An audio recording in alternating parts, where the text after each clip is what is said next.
Hi everyone, welcome back. I'm going to make some waxed canvas today. But before I do that, I wanted to explain a few things that I know about it, okay? First of all, it's not oilcloth.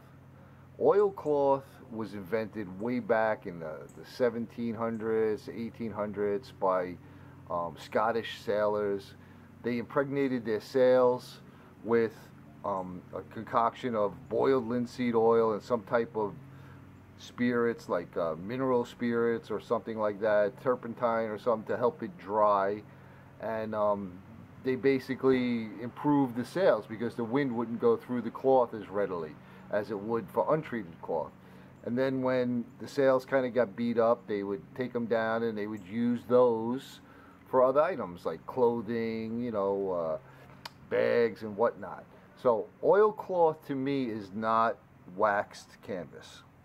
To kind of get that out of the way. So now there are a lot of concoctions to make waxed canvas. I've seen where they'll take boiled linseed oil, turpentine, beeswax, or paraffin wax, mix that all together and then impregnate the cloth with that.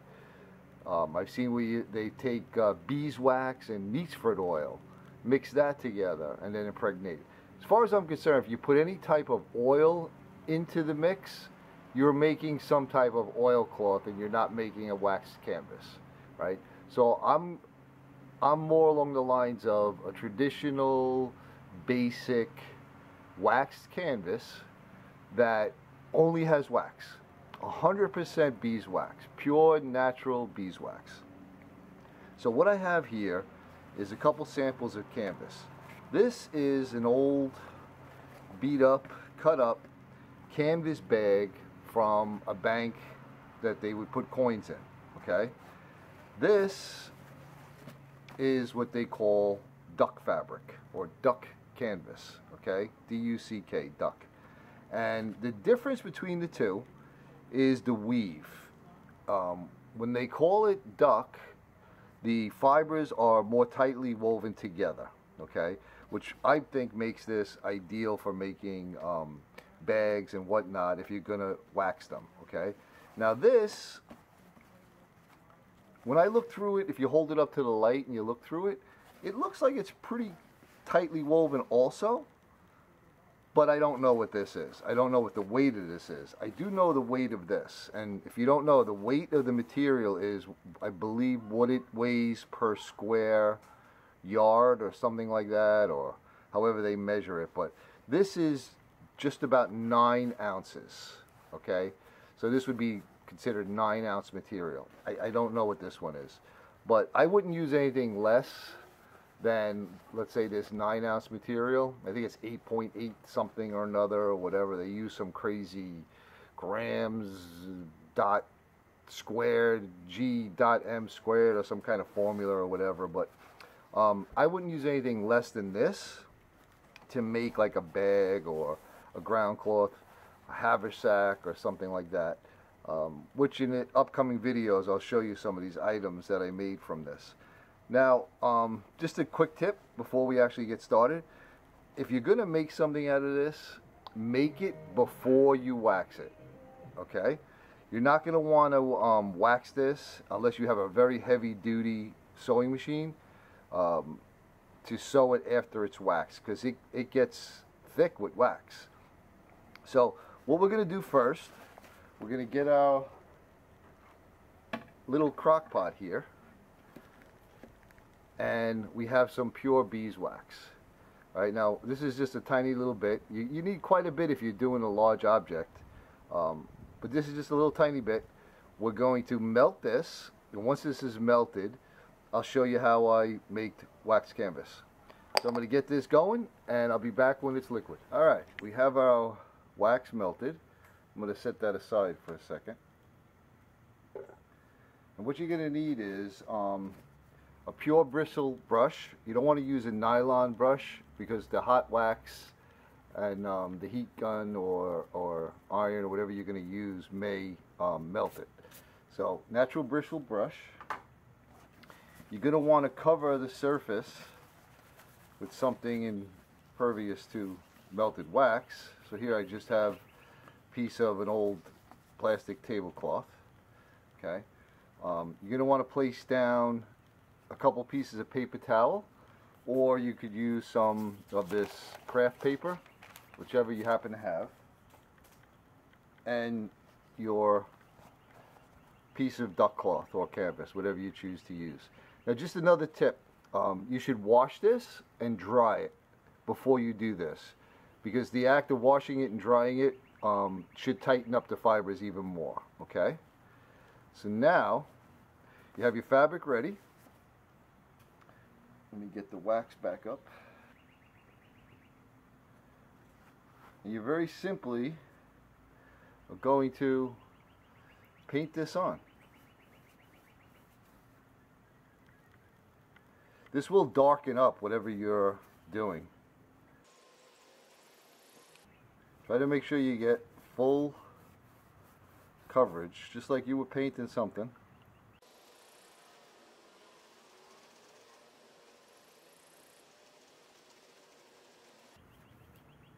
Okay, now we're going to let that dry. As you can see, it's already starting to dry. Okay, one quick tip, don't let it dry on the paper towel. It'll stick. Okay, so you can put it onto the plastic. You see why I use the paper towel. Look how much leaked through, right? So we're going to let that dry up, and then I'll be back and show you the rest of the process. Alright, so that dried enough to continue on with our project. As you can see, it's very stiff right now with the wax in there. Well, here's another tip for you.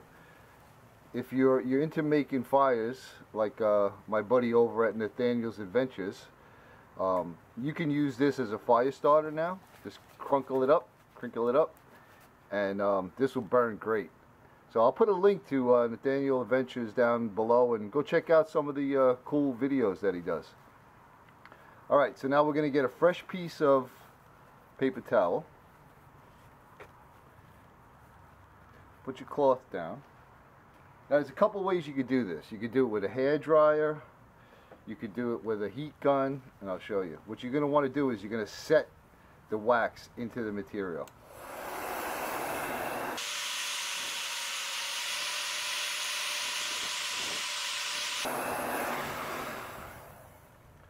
Hopefully you can see that, how it got melted again. You can see some more came through. So that's setting the wax into the material. Or you can use an iron. I prefer the iron method. So I have the iron on. Make sure you don't have the steam on. And have it about, I have this on where it's set where it says synthetics. So now I'm just going to iron this.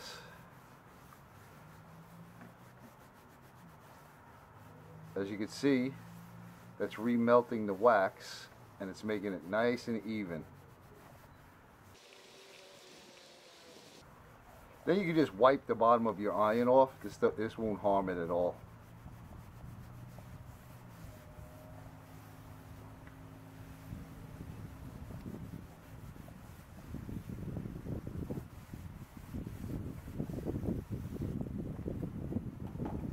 Don't forget, don't leave it on that cloth.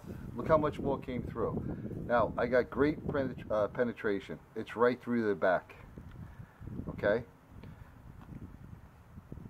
Got a little bit over here. You can turn it over and hit the back if you want.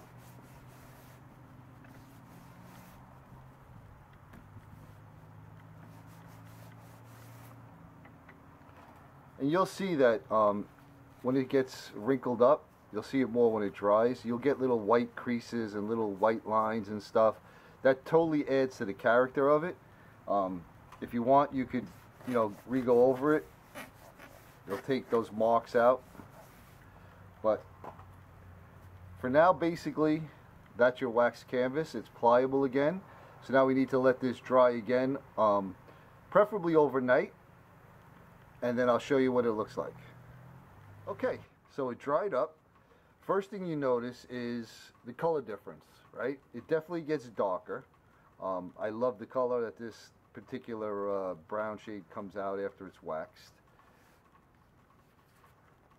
First thing you notice is it's actually stiffer, right? You would expect that with the wax. But it doesn't feel waxy. You know, it pretty much is impregnated into the fibers, and it's not 100% waterproof. It's very, very water resistant. You know, let's say you had a bag made out of this, and you know, you had some stuff in it that you wanted to keep dry, and you ran out to a rainstorm. It's going to keep them dry. The water's going to shed off of it really good.